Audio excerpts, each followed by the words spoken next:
Hello बच्चों, आप सब कैसे हो।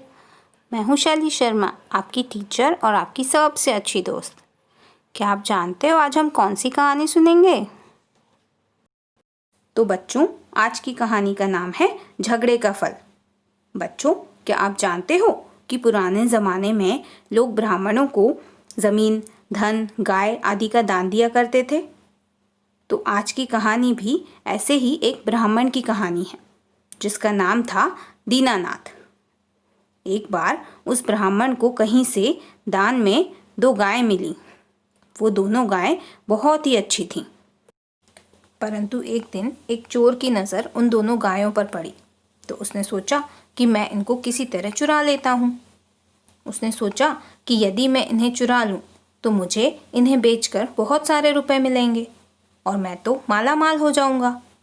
ऐसा सोचकर उसने फैसला किया कि वह रात के समय इन गायों की चोरी करके उन्हें शहर में ले जाकर बेच देगा। परंतु बच्चों, पता है क्या हुआ? उसी रात आसमान में भयंकर काले बादल छा गए जिसके कारण चारों ओर घनघोर अंधेरा छा गया। तो चोर ने सोचा आज तो मज़ा ही आ गया, अब तो भगवान भी मुझ पर मेहरबान है, अब तो मैं उन गायों को आराम से चुरा लूँगा। ऐसा सोचते हुए वह चोर ब्राह्मण के घर की ओर चल दिया। परंतु जब वह वहां पहुंचा तो मालूम है क्या हुआ? परंतु जब वह ब्राह्मण के घर पहुंचा तो वहां एक काले, डरावने और लंबे लंबे दांतों वाले इंसान को देखकर चौंक गया। उसने डरते डरते पूछा कि भाई, तुम कौन हो और इस भयानक रात में यहाँ क्या कर रहे हो?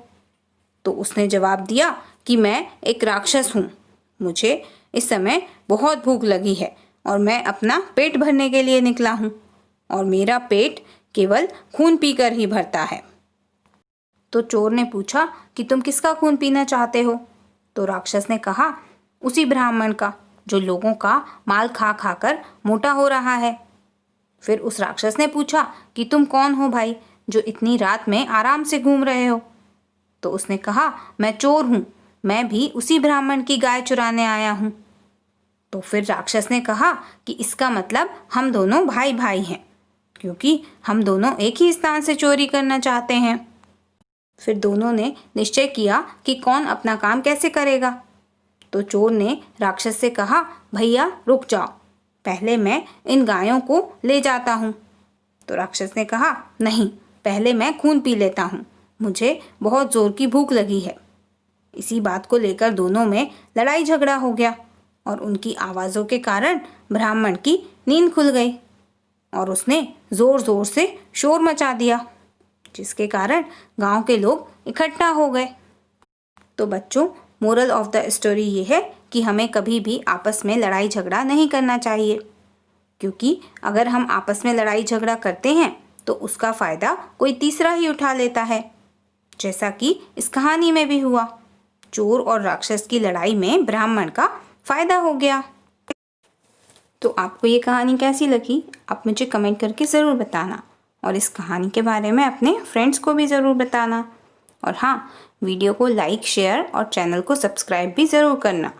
Okay, bye bye, take care.